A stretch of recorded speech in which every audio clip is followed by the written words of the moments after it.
When you're selling or renting a house out, the obvious objective is to get the place under contract or rent it out as soon as possible and to get the top dollar you can for that. Now, with that being said, I have seen people do things that have inadvertently hurt that objective. And again, innocent, they didn't think it was going to get in the way, but these little things dissuaded people from applying or making an offer or making a lower offer. And I want to share that knowledge with you. So today I'm going to talk about the 10 things you shouldn't have in your home when you're trying to sell it or rent it out.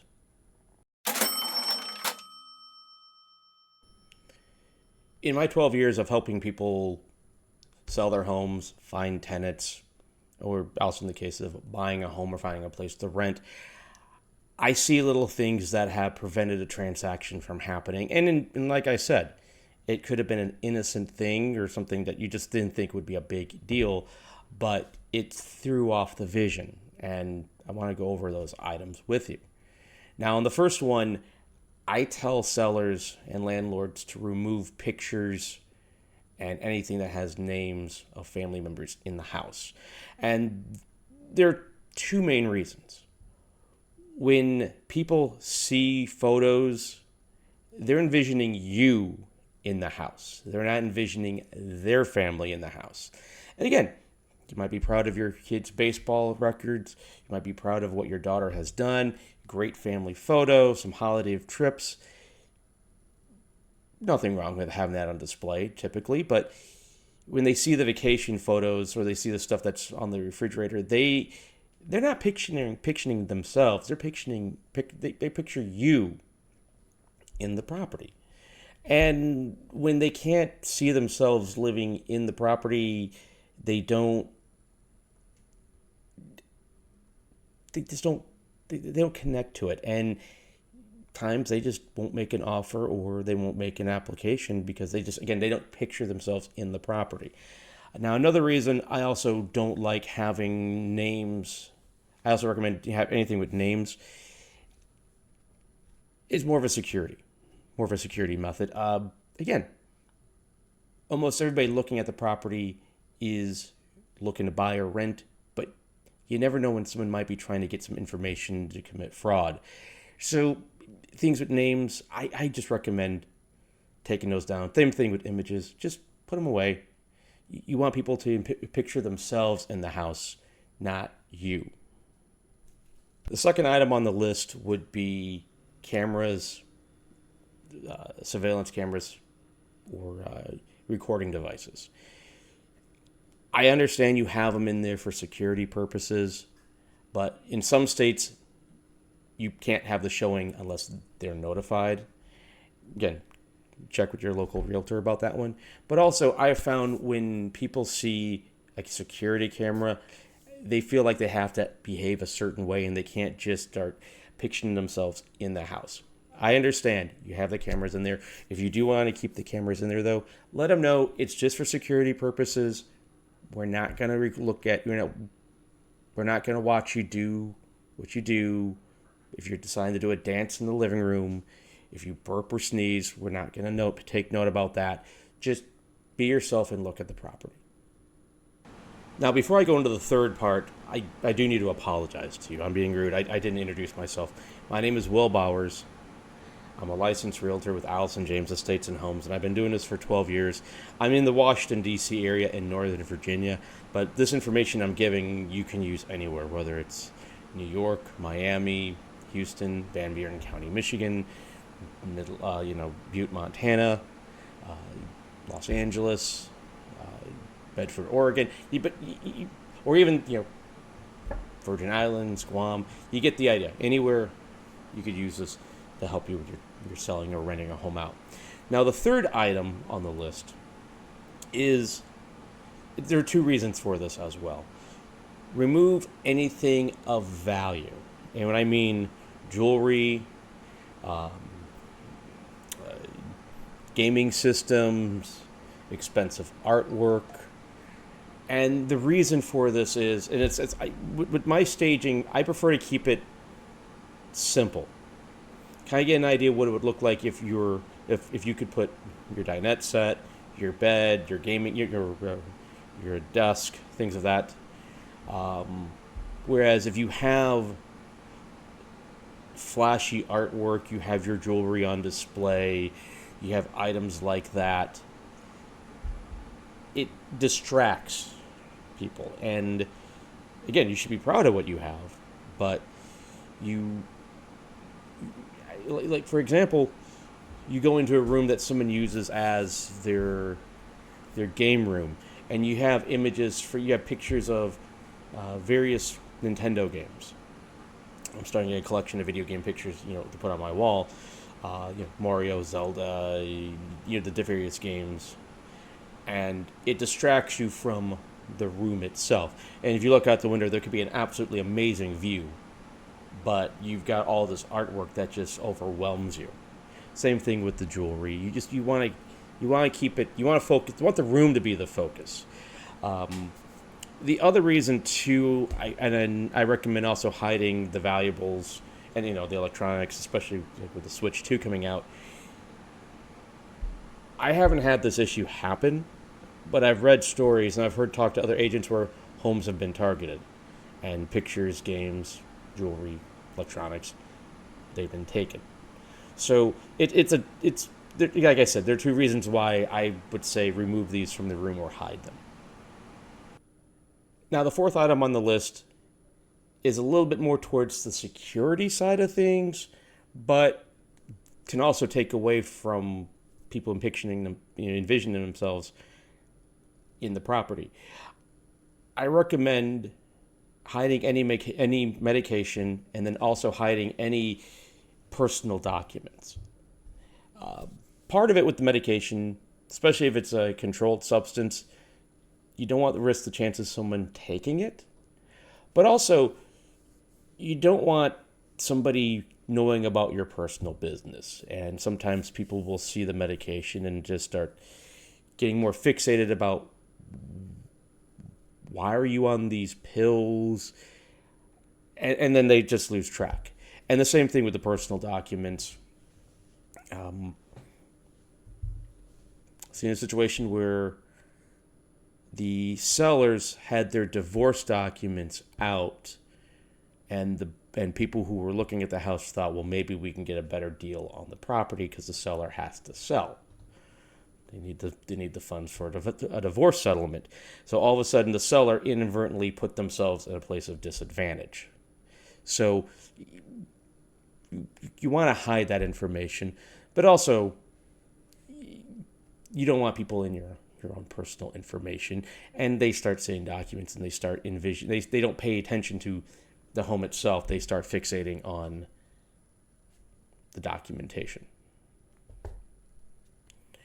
Now, number 5 on my list, this one's actually very, very much on the safety aspect of it, but also it very well could take away from people picturing themselves in the house. And number 5 is going to be remove any weapons, firearms, sharp objects. If you have a collection of swords, knives, things like of that nature, and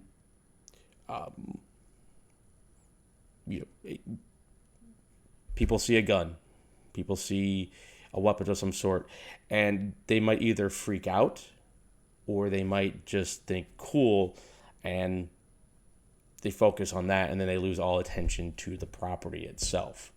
And again, especially if it's a loaded weapon, you don't want someone accidentally hurting themselves or ending a life when they were carelessly touching something they shouldn't have been touching in the first place. So I definitely recommend weapons, things that could hurt somebody, get them out of sight as soon as you possibly can. Number 6 on the list is going to be it's going to be a sensitive topic. And what I tell people, remove political signs and remove religious items. I get it. I already feel a little heat. People are a little upset about this. But the reason behind this is that this is a transaction, and we're transforming your home where you live, where you can say whatever you want, you can think however you want, you can do whatever you want, and we're putting it on the market for people to buy or rent. And you want to get, you're trying to get the best deal you possibly can. You're trying to get the most money, you're trying to find the fastest transaction. And in order to do that, we need to get it seen by as many people as possible. And with that being said, you want them to feel welcomed. You want, and again, I always say this, you want people to feel welcomed. I've mentioned this with paint. When people go, well, why am I going to paint with a neutral color? Because you want people to feel welcomed. Because some people may not be open to a burgundy and gold room. They might not be open to something with purple or a hot pink or lime green. And it could dissuade people. With that being said, you want people to, again, you want them to feel welcomed. And not everyone's going to have the same point of view as you do. And I'll give you an example. I live in the Washington, D.C. area, but I'm a Chicago Cubs fan. And I know this jacket has just made a White Sox fan or a Cardinals fan upset. It's also a possibility a Nationals fan who remembers Game 5 would also not be happy about that. And again, this is a simple thing like baseball, and some people are very passionate for their team and a little triggered. And I understand that. But in the end, you want people to come in there and you want them to fall in love with your place. And I want to minimize the distractions as much as possible. Okay, now number 7 goes towards, basically piggybacks off of number 4 about removing personal documents. In number 7, I tell people remove signs of distress. And what I mean by that is any documentation that could be showing you're in a stressful situation. Divorce documents, collection bills, bank statements that may not reflect what you want to show people to see. Because, one, people will think you're in a situation and they can offer you lower because you're desperate. Or 2, they become so fixated on what's going on with you that they stop paying attention to the home. And then there's also a third part in there as well, is that they think that you're in this financial situation, this distressed situation, that you didn't take care of the house and the house may not be as good as it really is. Perception is reality. Some people love Coca-Cola, and some people think Coca-Cola is the nastiest thing in the world. It's how you perceive it. It's the same thing. So I really recommend hiding any documentation that would that shows that you might have been in a situation that you just don't want to talk to strangers about. The 8th item on my list, I can already feel a little bit of backlash on this one, but hide any pet accessories. There are some people out there who absolutely despise the existence of dogs and cats. They might like one, hate the other, they might hate both. I did an open house one time for somebody who, wasn't the listing agent, but I was doing it for another agent. The owners had a Great Dane, took the Great Dane with them, but giant cage. There was in the foyer, there was a picture, there was a little carving of a Great Dane on the wall that you could hang your keys on. And as soon as somebody saw it, he just started screaming at me like I was the worst human being to ever exist. And there's just some people who just really have this disdain towards animals. Now, obviously, in situations where people have allergies, and I completely get that, clean the house. Remove the pet dander. You might have to replace something. Give it a deep cleaning to take care of that. But some people, as soon as they see a bowl, as soon as they see a picture, they just lose interest in the house altogether. Now, there's some people who absolutely love animals and they want to see the cat. I've had an open house where as soon as the kids found out there was a cat, they were looking around the house trying to find the cat. And the parents were trying to round up the 3 kids. And they weren't able to thoroughly look at the house. So, again, animal lovers might get distracted, people who are not fans of animals might just immediately just not consider the home. So I really recommend, especially if you're trying to get the place sold, put the stuff aside. You can always put the bowls back out when when the open house is done or after the showings. Now, number 9 is going to piggyback a little bit off of number 8 as well, and this is something you definitely do not want in a house if you're showing it, if you're trying to sell it or rent it out, and that is remove any source of odors, any foul odors. Nothing ruins the value of a house like a really foul odor. Pet byproduct, tobacco, mildew, automatically people just get dissuaded. They don't want to look at the house. I have seen distressed properties. The home needs to be renovated, and the value gets knocked down even more because it just reeks of mildew.